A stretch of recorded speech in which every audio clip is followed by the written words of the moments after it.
Hi, I'm Mark, and today I'm going to tell you about the chemical science that goes behind telling an excellent story. Now, this can be used in your corporate videos, your documentaries, your advertisements, your animated explainer videos, or even your PowerPoints and presentations or your meetings. So, we're going to discuss the actual science and the chemicals work within a viewer when they experience your story, they experience your film. So, without any more delay, let's get started. So, I'm very excited about this topic, and I'd like to start with telling you a story. So, you all have this friend, or you come across people who'd tell you, or even at some point in your life, right, you'd have someone coming up to you and saying, "Hey, I want to do something, I want to do something big, and I want to be really successful at it, and I want to make a lot of money really fast." But more often than not, people don't want the short answer. They don't want to hear something like, "Hey, things don't work that way." Very, very rarely does that happen, and you don't know the kind of work and effort that's gone back behind the scenes for something to be achieved that huge or to work that well, right? But when you tell them a story, when you give them an example, uh, then slowly it becomes a little easier for them to consume this kind of thought or information and relax into that idea. But typically, if you try this out, nobody really wants the short answer or the direct answer, right? They need to be taken through that journey. And today we're going to analyze how that works and the science behind that and the chemicals behind that and how this exactly works. Why do we consume stories better than we consume the point, or getting to the point? Why do people tell stories instead of just getting to the point, saying, "Hey, buy my product," right? So that's what we're going to talk about in detail. So from this whole range of social media networks, one of my favorite networks to spend time is not YouTube really, it's Quora. So I love Quora, and I realized why I love Quora is there are these real stories. There are stories, people tell you stories that are real questions. Some of them are really daft, but important to people nevertheless. And there are amazing stories that you get to hear on Quora. And then as an experiment, when I started giving answers, telling people about explainer videos, telling about how corporate productions work, how YouTube videos need to be made, what kind of equipment you need for your YouTube videos, I realized that it's easier to tell people stories and they consume it a lot better. And when I told them stories along with that information, I found the interactivity and the viewers, the whole piece did a lot better than just giving them that information point blank. One of my favorite recent stories on Quora was answered by this lady, and the question was, what's the right etiquette if one of you is separated and upgraded to first class or business class, and the other one is still in economy? What's the right etiquette to address such a circumstance or situation? And this story really blew my mind. So the story goes like this: this couple, boyfriend and girlfriend, were traveling from the US to Ecuador, and he was very Anglo-Saxon looking, Caucasian looking, and meanwhile I think she was Asian looking, or not so Anglo-Saxon looking. And the airline had overbooked the economy class, and there were a couple of seats on first class. And she noticed that all these Anglo-Saxon looking people, these white Caucasian looking people, were being upgraded, and they also upgraded her boyfriend. Now her boyfriend sort of requested that she go and said that maybe you should take the seat.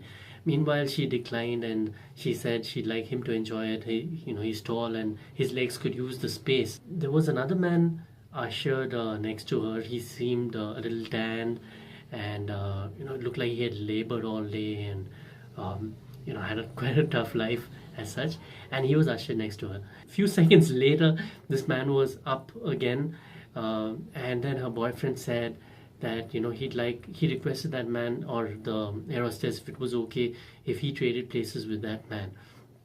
And she sort of protested and said, "Hey, why did you give up that really good seat? I was completely okay with it, and I wanted you to enjoy that seat. It's quite a long flight." And what he said next really blew her mind. So what he said was, "Why would I want to sit in first class when I could sit next to you?" And she said that made her so euphoric, so happy, that it felt like all with that single act of his, that simple act, all three of them felt like they had won the lottery. And this man the slightly tan man, he couldn't believe his luck that he'd get to travel on business class. And she goes on to say that they married each other later that year, and 17 years later they've got kids and they're still together. And she can never forget this. So this story really makes me feel warm inside, and it's such a great example that humanity is still alive, and there are still some good people out there. And it also had all those emotions, right? The circumstance that was really bad, and it separated our hero from his princess, and then how things just unexpectedly turned around, and everyone was so happy. And in this whole process, they really gave somebody an experience who might have not had an opportunity to experience first class before in his life. So this was amazing for me, and it gave me such a warm and good feeling inside. So that's what a good story does to us, right? It brings out these good feelings. It makes you feel warm inside. It just inspires you, motivates you, gives you pleasure.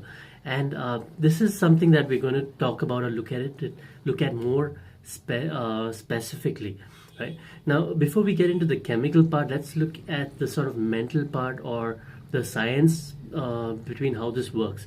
So when we obviously consume stories a lot better than we consume hard facts. We remember stories a lot better, and this might be because it has to be, let's say PowerPoint came around maybe 20 years back, 25 years back. Meanwhile, storytelling has been here for maybe 5,000 years or 20,000 years, and or millions of years, I don't know.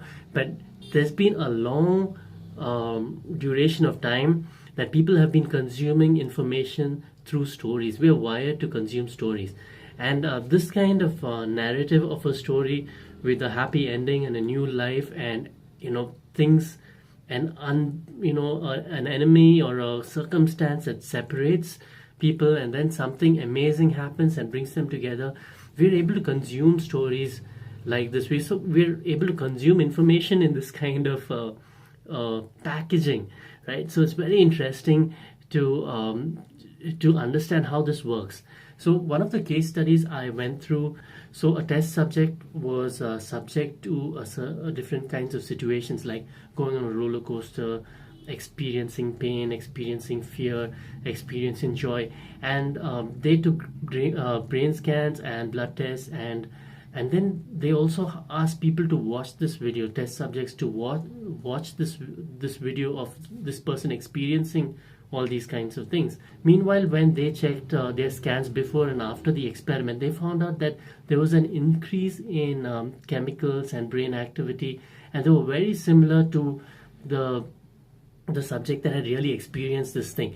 So which means that through a story or through visual medium, or through this communication, we also start, without having to really go out there and experience things, but we physically and chemically start experiencing these things. So if you're watching a horror movie and you're experiencing fear, that physically manifests in your body. And the same thing with excitement, with adrenaline. There's no doubt that movies are successful, right? Because this is what really happens. We physically have a part of it. We're invested in that story, in those characters, and we experience those things for ourselves. So there is a certain percentage of experience that physically and chemically happens in our brains and in our bodies and in our blood. So that's why this probably works so well. Our brains are very fast at detecting bullshit. So we look for specifics. So you're interested in, hey, what road did you buy, or what street did you buy that house at? Where did you go? So when you listen to a biography or an autobiography, our brains are also tuned to pick up on some of those facts to authenticate the story. So, stories without a name, without just ambiguous stories that come from nowhere, go from nowhere, that cannot be authenticated, don't really sit in. Our brains automatically know that they shouldn't remember these kind of things. They might not be genuine. It might be fake news. It might not have that much value. So there is a percentage of fact that is required to be combined with the story for people to remember it. The other thing is, what content do you think is really successful on the net? So with YouTube metrics, you'd see that content right on top has news, current affairs, music, and then there is sex, and then there's humor. These are the four most popular topics. And then you'd see a lot of videos have a combination of these, one or two, three or four, might have all of them, but a combination of these make for really good videos. So when you're planning your presentation or your story, you want to include all these facets, right? You want to have things that are relatable, that are current, that are going on, facts. Meanwhile, you'd like to have nice music or a melody to it. You'd want to add a little bit of humor. There could be dark fear to increase that pleasure. And then there is always sex that would sell very, very easily. So, that could be used for clickbait on such, or, even, I don't know, you could use your creativity to use sex into your production or your brand. So why does this kind of content do better than other kind of content? So the answer is that a great story, good story, if you want it to go viral, it needs to produce two things. And these are two chemicals that are seen. One is dopamine and the other is endorphins. Now, dopamine is a sort of signal. It's that passes through the nervous system. So it's a message sent through the nervous system, and it's responsible for, pleasure, for heightened pleasure, rewards, your whole feel good deep inside. That warm feeling when you heard that story about how three people had, with one small thing, three people's lives were changed completely, and it made them so happy. That warm feeling that you felt inside, saying, hey, that's a great end to a story. Dopamine also increases that whole vitality, that ability to conquer anything.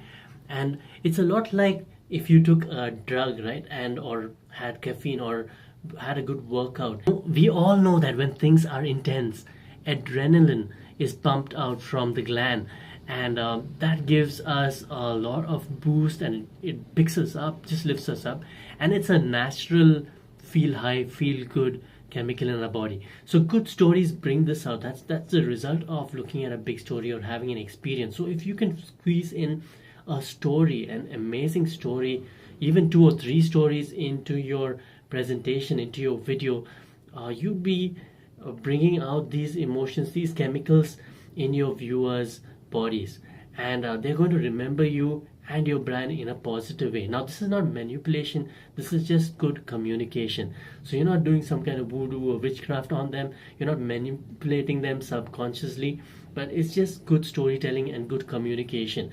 And it's packaging your story in an interesting way that they remember, and that they will preserve in their memories, and it will link, and your story is going to link to them in a positive, nice, good way, so that when they remember you, that those are the kind of feelings that they're going to have towards your product or your brand. Next, we are going to talk about endorphins or enkephalins, and a combination of these break through the blood and nervous barrier to give you this whole heightened sense of euphoria, of pleasure, of a sense of well-being, of warmth inside, the whole feel-good factor.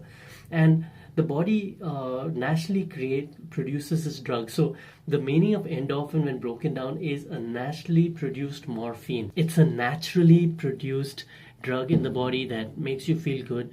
And so when you're exercising or you go through some pain, or when you've got this rigorous workout, these substances are released in your body, which blocks the pain senses in your body, and it gives you a heightened sense of feeling good, and it's a naturally good feeling that your body produces. Now, a good story can produce this, and when do you experience this naturally? When you've got a good workout, you're having a nice exercise, during sex, during humor, when you laugh, when you smile, when you're with good friends. So this is what happens, and this is why we like these things, because these kind of chemicals are released in our body and makes us feel so good. So this is what a good story can do for you. And connecting back, hey, what kind of content does well? So you receive this when you hear good music, that's what you feel. So music does well. Humor, so humor does well when you find this, a good story, excitement, the whole storytelling, the whole peace and warmth that you get by the end of the story when you see your characters achieve everything, defeat that villain, have a good new life together. So this is what you feel. I mean, no wonder this kind of content is doing well, because these are the kind of chemicals that are released in your body when you watch this kind of movie or this kind of content. So if we can put these elements into our videos, into our stories, they're going to do well. Now, looking at these things, it makes more sense to me why just benefits and features don't really work so well. Why do they not connect? As a product creator or even a video producer, I might be surprised sometimes, like, hey, these are really good features and benefits. Anybody hears them should be able to consume them really well and buy that product. But why do we have to go tell stories? And this is probably the reason why, right? Just sending out features and benefits is like throwing stuff on a wall and expecting something to stick there. Meanwhile, when you tell a good story, you connect back to that product, and then people experience these characters going through the struggle, experiencing your business solution and how life became so good. It starts to help them remember these things in a good way. So during researching advertisements during the World Cup, for 180 advertisements, some people were able to pinpoint which ads would do the best. And when they saw which ads would do the best, they found out these ads really had a complete story in them. In 60 seconds or 30 seconds, they were able to tell a complete story with all these different elements. And those are the ads that did the best. Those were the top ads. So now you have it, and I hope this makes a difference in you making choices of using emotion in your story and emotion in your communication, emotion during your meeting to break barriers and connect with people on a deeper level, so that they remember you, they remember your business, they remember your product in a positive way. And hey, if you've got any questions, you've got any things to add to this, any experiences or stories you'd like to tell me, please leave them in the comments below, or you could write to me. And I've been doing a lot of research in this field relating to videos and storytelling for what works. This is imperative for my business so that I can give my clients better stories when we produce videos for them. So if you've got anything that you'd like me to research, or books that you recommend for me to read, please subscribe and let me know what kind of subjects interest you. So if I've got some information, some things that I haven't thought about, because sometimes things are really basic, right? And if you think everybody knows these kinds of things, like a quick story before we go. So I'd written an article on photography, of how to get professional outputs from a bridge camera. Meanwhile, so I published that, and then I found a lot of people saying, hey, the article was a little complicated for me. You need to go down to the basics. There's too much jargon. And for me, being in this field for the last 20 years, I thought the article was pretty simple, right? So I came back again with another article which explained the basics of how to do manual photography.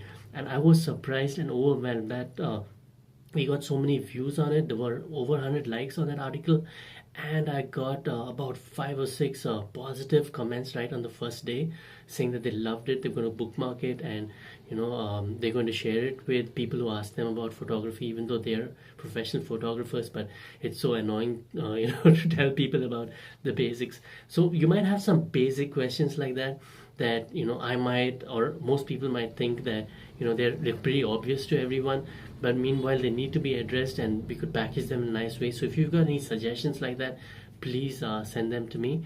And also do subscribe so that you'd be updated when I do that video.